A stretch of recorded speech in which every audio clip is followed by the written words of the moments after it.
मित्रों, आज हम दो प्रश्नों पर बात करने वाले हैं। पहला प्रश्न, स्त्री को 3 बातें बताने वाला पुरुष भिखारी बन जाता है।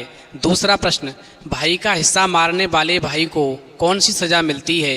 एक बार माता पार्वती भगवान शिव से कहती हैं, प्रभु, जब मैं आपसे मिलने के लिए आ रही थी तो मैंने रास्ते में देखा कि एक बूढ़ा गिद्ध किसी गरीब व्यक्ति को समझा रहा था और कह रहा था कि स्त्री को 3 बातें बताने वाला पुरुष भिखारी बन जाता है और भाई का हिस्सा छीनने वाला भाई घर घर डंडे खाता है। लेकिन जैसे ही मैंने उस बूढ़े गिद्ध की बातों को सुनना चाहा तो बूढ़ा गिद्ध जो था एकदम से चुप हो गया। फिर मैं आपके पास चली आई। प्रभु, मेरी कहानी सुनने की इच्छा अधूरी रह गई। प्रभु, मैं ये चाहती हूँ कि वो बूढ़ा गिद्ध जिन 2 प्रश्नों को उस गरीब व्यक्ति को समझा रहा था, कृपया आप दोनों प्रश्नों का उत्तर मुझे देने की कृपा करें। उन दोनों प्रश्नों का उत्तर जानने के लिए मेरा मन व्याकुल हो रहा है। आखिरकार स्त्री को कौन सी 3 बातें बताने से पुरुष भिखारी बन जाता है और भाई का हिस्सा मारने वाला भाई किस प्रकार घर घर डंडे खाता है। वहीं भगवान शिव कहते हैं, पार्वती, ठीक है, मैं तुम्हें एक कहानी सुनाता हूँ, फिर तुम्हारी समझ में दोनों प्रश्नों का उत्तर ठीक से आ जाएगा। इसलिए मैं जब तक कहानी सुनाऊं तुम कहानी को पूरा और मन से सुनना, क्योंकि आधी अधूरी कहानी सुनने से हमेशा आधा अधूरा ही ज्ञान प्राप्त होता है जो जीवन में कभी काम नहीं आता। तो मित्रों, कहानी शुरू करने से पहले मेरा आप सभी से अनुरोध है कि आप हमारी कहानी में खो जाएं। उससे पहले हमारे चैनल को सब्सक्राइब करके बेल आइकन अवश्य दबा लें, जिससे हमारी हर वीडियो का नोटिफिकेशन सबसे पहले आप तक पहुंच सके और आप हमारी हर वीडियो से प्राप्त ज्ञान का अपने जीवन में लाभ उठा सकें। तो आइए कहानी शुरू करते हैं। भगवान शिव कहते हैं, पार्वती, एक समय की बात है, एक किसान के 3 बेटे थे। उसके बड़े बेटे दुष्ट और आलसी थे, पर सबसे छोटा बेटा रूपवान, भला और मेहनती था। असल में छोटा बेटा बहुत मेहनत करने वाला था और मेहनत करने से सूख कर के कांटा हो गया था। वहीं वो किसान अपने 3 बेटों में से छोटे बेटे को सबसे ज़्यादा प्यार करता था। इसलिए उस किसान के दोनों बड़े दुष्ट बेटे अपने छोटे भाई से चिढ़ते थे और ईर्ष्या करते थे। अचानक एक दिन किसान की मृत्यु हो गई। फिर छोटा भाई अपने दोनों दुष्ट भाइयों के आश्रय पर रह गया। वहीं पिता की मृत्यु से बेचारे छोटे भाई को इतना धक्का लगा कि वो फूट फूट कर रोने लगा। इस पर उसके सबसे बड़े भाई ने चिढ़कर कहा, अब ये झूठ मूठ का रोना धोना बंद कर। वहीं दूसरे भाई ने भी बड़े भाई की हाँ में हाँ मिलाते हुए कहा, हाँ हाँ, झूठ मूठ का रोना धोना बंद कर। चूँकि बीच वाला निपट बुद्धू था, उसके दिमाग में भूसा भरा था, इसलिए हमेशा अपने बड़े भाई की हाँ में मिलाता था। इस प्रकार दोनों बड़े भाइयों ने अपने छोटे भाई से कहा, अब हम और ज्यादा तेरी रोनी सूरत नहीं देख सकते। और इस प्रकार दोनों बड़े भाइयों ने अपने छोटे भाई को गर्दन से पकड़ा और घर से बाहर निकाल दिया और सूखी रोटी का एक टुकड़ा निकालकर उसके मुंह पर मारा और कहा, ले जा ये रोटी का टुकड़ा और दफा हो जा। फिर तो दोनों बड़े भाइयों ने एक दूसरे का हाथ पकड़ा और घर के भीतर चले गए और अपने छोटे भाई की दुर्दशा पर बैठे बैठे खूब हंसते रहे। इधर छोटा भाई भली भांति जानता था कि उसके दोनों बड़े भाई दुष्ट और द्वेषी हैं, इसलिए उनसे दया की भीख मांगना व्यर्थ है। इसलिए छोटा भाई वहाँ से उठा और निकट के एक जंगल में चला गया। वो समझदार तो था ही, जंगल से वो कुछ लकड़ियाँ और थोड़ा सा घास फूस बटोर कर लाया। इस तरह उसने सिर छिपाने के लिए एक कुटिया बना ली और जल्दी ही उसकी 4 दीवारी और छत मजबूत कर ली। वहीं छोटा भाई असल में हमेशा खुश रहता था और विपदा में भी मुस्कुराना जानता था, इसलिए कुछ समय तक वो किसी तरह निर्वाह करता रहा और जंगल से कंदमूल बटोर करके उन्हीं से पेट भरता रहा। परंतु सर्दियों का समय निकट आ रहा था। अब वो जानता था कि जंगल में छोटी सी कुटिया में सर्दियों के दिन बिताना बड़ा ही कठिन होगा। वहीं एक दिन उसे बड़ी तेजी से भूख लगी तो वो बेर बटोरते हुए जंगल में भटक रहा था। तीसरा पहर चढ़ आया, तब तक वो मुट्ठी भर बेर ही जुटा पाया था जो इसकी भूख मिटाने के लिए पर्याप्त नहीं थे।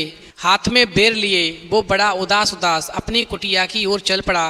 वहीं अचानक रास्ते में उसे एक घायल चिड़िया पड़ी मिली और फिर छोटे भाई ने झुक कर के चिड़िया की तरफ हाथ बढ़ाया ही था कि चिड़िया छटपटाते हुए पंख फड़फड़ाने लग गई, जैसे एकदम डर गई हो कि ये लड़का उसका अनिष्ट करने आया है।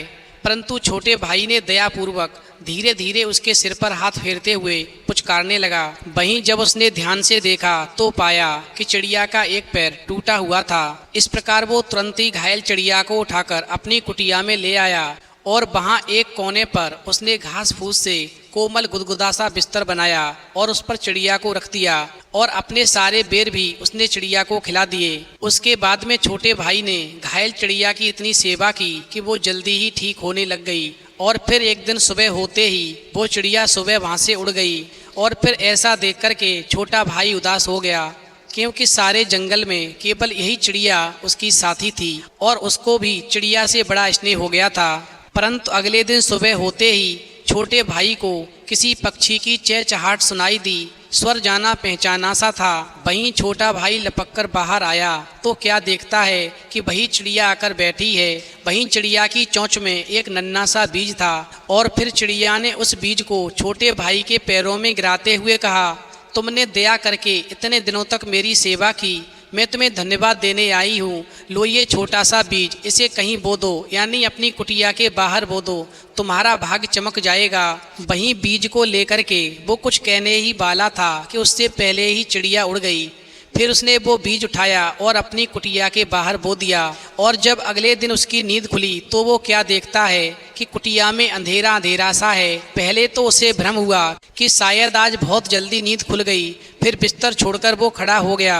वहीं उसने देखा कि सूरज निकला है या नहीं। और फिर जैसे ही कुटिया के दरवाजे में से झांकने के लिए उसने बाहर सिर निकालना चाहा तो एक बहुत ही कोमल पत्ता उसके मुख पर सरसराया।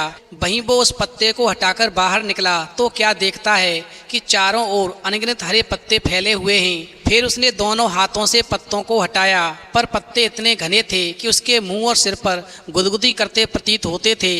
इस प्रकार छोटा भाई एकाएक विस्मित होकर चिल्लाया, अरे ये तो पेठे की बेल है। इतनी बड़ी पेठे की बेल उसने पहले कभी नहीं देखी थी। वहीं सारी कुटिया के ऊपर और उसके आसपास ये बेल फैल गई थी। जहाँ तक उसकी दृष्टि जाती थी बेल के पत्ते ही दिखाई पड़ते थे। पत्तों के बीच ना जाने कितने रसीले पेठे चमक रहे थे। फिर तो ऐसा नज़ारा देख कर के छोटा भाई खुशी में नहीं समाया। खुशी तो उसे इस बात की थी कि अब पेट भरने के लिए उसे जंगल जंगल भटकना नहीं पड़ेगा। फिर उसने एक पेठा तोड़ा और उठाकर कुटिया के भीतर ले आया। वहीं उसने जैसे ही पेठे को काटा तो पेठे के भीतर से जैसे प्रकाश फूट पड़ा।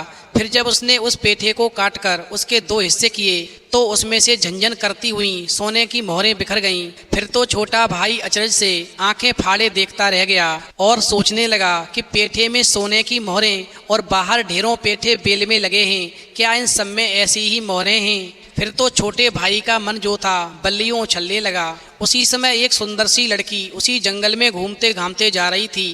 फिर वो उस छोटे भाई को देख करके उससे प्यार करने लगी। वहीं छोटे भाई ने भी सोचा, अब मेरे पास में धन की कोई कमी नहीं है, चलो शादी कर लेते हैं और इस प्रकार से शेष जीवन पत्नी के साथ में खुशी से बिताएंगे। और फिर ऐसा सोच कर के छोटे भाई ने उस सुंदर सी लड़की के साथ में शादी कर ली और अपने जीवन की पूरी कहानी सुना दी कि पहले वो बहुत गरीब था, फिर वो इतना अमीर कैसे बना। और अपने अमीर होने का राज उसने अपनी पत्नी को बताया। चूंकि स्त्री जाति को श्राप लगा हुआ है कि इनके पेट में बात नहीं पचती है और उसी श्राप के प्रभाव से स्त्री अपने अंदर किसी भी बात को छिपाकर नहीं रख पाती है। और फिर जैसे ही 2-4 दिन बीते तो उसने अपने पति के अमीर होने का राज अपनी सहेलियों को बताया। वहीं उसकी सहेलियों ने भी अपनी सहेलियों को बता दिया। इस प्रकार धीरे धीरे वो बात जो थी उसके दोनों दुष्ट भाइयों तक पहुंच गई। और फिर उन दोनों ने विचार किया कि आज रात्रि में हम लोग उसकी कुटिया के पास चलेंगे और जितने भी पेठे लगे हैं सारे के सारे तोड़ लाएंगे। और फिर उन्होंने जैसे योजना बनाई, रात्रि के समय वो अपने छोटे भाई की कुटिया पर पहुँचे और बेल पर जितने भी पेठे लगे थे वो सभी तोड़ लाए और बेल को भी उखाड़कर नष्ट कराए। वहीं जैसे ही सुबह हुआ और छोटा भाई उठा और उसने कुटिया के बाहर देखा तो क्या देखता है कि पेठे की बेल नहीं थी और ना ही वहाँ पर कोई पेठा था। फिर तो वो अपना सिर पकड़ करके रोने लगा और सोचने लगा, मैं पहले भी गरीब था और आज भी गरीब रह गया, आखिरकार ये सब कैसे हुआ। भगवान शिव कहते हैं पार्वती। उधर उसके दोनों बड़े दुष्ट भाइयों ने विचार किया कि वो चिड़िया जो इसे इस पेठे का बीज दे करके गई थी उसे पकड़ना चाहिए और यदि हम उस चिड़िया को पकड़ लेंगे तो वो हमें भी बीज देगी, जिससे हम भी अपने घर के आगे पेठे की बेल उगा लेंगे। और फिर ऐसा सोच करके वो दोनों दुष्ट भाई उस चिड़िया की तलाश में निकल गए। वहीं उन्होंने जाल फेंक करके उस चिड़िया को पकड़ लिया और फिर उन्होंने उस चिड़िया की एक टांग तोड़ दी। वहीं जब वो चिड़िया थोड़ी ठीक हुई तो एकदम से उड़ गई और उस छोटे भाई के पास में पहुंची। उधर वो छोटा भाई उस चिड़िया को देख करके खुश हो गया और अपने दुख की सारी कहानी सुना डाली। वहीं चिड़िया कहने लगी, चिंता मत करो, मैं तुम्हारे साथ हूँ, लेकिन मैं तुम्हें आज 3 बातें ऐसी बताती हूँ जो कभी भी अपनी स्त्री को भी नहीं बतानी चाहिए, क्योंकि ये 3 बातें जो पुरुष अपनी पत्नी को बताता है वो भिखारी बन जाता है, जैसे आप अमीर होकर भी गरीब हो गए। पहली बात, अपने जीवन का गुप्त राज कभी किसी को नहीं बताना चाहिए, यहाँ तक कि अपनी पत्नी को भी नहीं बताना चाहिए, क्योंकि स्त्रियों के पेट में कभी बात नहीं रुकती है। तुमने ये बात अपनी पत्नी को बताई और ये राज तुम्हारा जग जाहिर हो गया, जिसकी वजह से तुम फिर गरीब हो गए और तुम्हारे दुष्ट भाइयों ने धन के लालच में आकर के मेरा पैर भी तोड़ दिया। दूसरी बात, अपने जीवन की रणनीतियाँ आप क्या करने वाले हैं कभी किसी को ना बताएं। यदि आप अपने जीवन की रणनीति दूसरों को बताएंगे तो निश्चित ही वो आपके कार्य में बाधा बन जाएगा और आपसे जलने लगेगा। तीसरी बात, आप अपनी कमजोरी कभी किसी को ना बताएं। यदि तुम्हारी कमजोरी किसी को मालूम होगी तो तुम्हारा दुश्मन तुम पर हावी हो जाएगा और तुम्हें बात बात पर नीचा दिखाने की कोशिश करेगा और तुम्हारी पत्नी भी तुम्हें ताना मारेगी, बात बात पर सुनाएगी। इसलिए ये 3 बातें कभी किसी को नहीं बतानी चाहिए, चाहे वो कितना भी सगा क्यों ना हो, चाहे वो आपकी पत्नी ही क्यों ना हो। भगवान शिव कहते हैं, पार्वती, इस प्रकार वो चिड़िया जो थी आगे कहती है, मैंने तुम्हें जो 3 बातें बताई हैं इनका ध्यान रखना और मैं तुम्हें फिर से एक बीज देती हूँ, इस बीज को बोना, लेकिन ऐसे स्थान पर बोना कि तुम्हारे अलावा कभी किसी को पता ना चले। अब मैं तुम्हारे दोनों दुष्ट भाइयों को सबक सिखाने के लिए जा रही हूँ जिन्होंने मेरा पैर तोड़ा है। आगे से अपना ख्याल रखना, अब मैं कभी नहीं मिलूंगी। और फिर ऐसा कहकर के वो चिड़िया जो थी एक बीज को लेकर के उन दोनों दुष्ट भाइयों के पास में पहुंची। वहीं दोनों दुष्ट भाई उस बीज को देख करके खुश हो गए और चिड़िया वहां से बीज दे करके उड़ गई। उधर दोनों भाइयों ने बड़ी होशियारी से बीज बोया और बीज बो करके वो लेट गए, पर सारी रात उनकी आंखों में नींद नहीं थी। यही सोच सोच कर करवटें बदलते रहे कि कैसे बेल निकलती है और फिर कितनी मोहरें मिलती हैं। और फिर अगले दिन उठकर उन्होंने देखा तो एकदम से खुशी से उछल पड़े, क्योंकि घर के बाहर सचमुच बहुत बड़ी बेल उगाई थी। इतनी बड़ी बेल उन्होंने पहले कभी नहीं देखी थी। और फिर जल्दी जल्दी वो दोनों पेठे एकत्रित करने लगे और जब सारा घर पेठों से भर गया तो उन्होंने एक बड़ा सा छुरा लेकर के एक पेठे को काटा।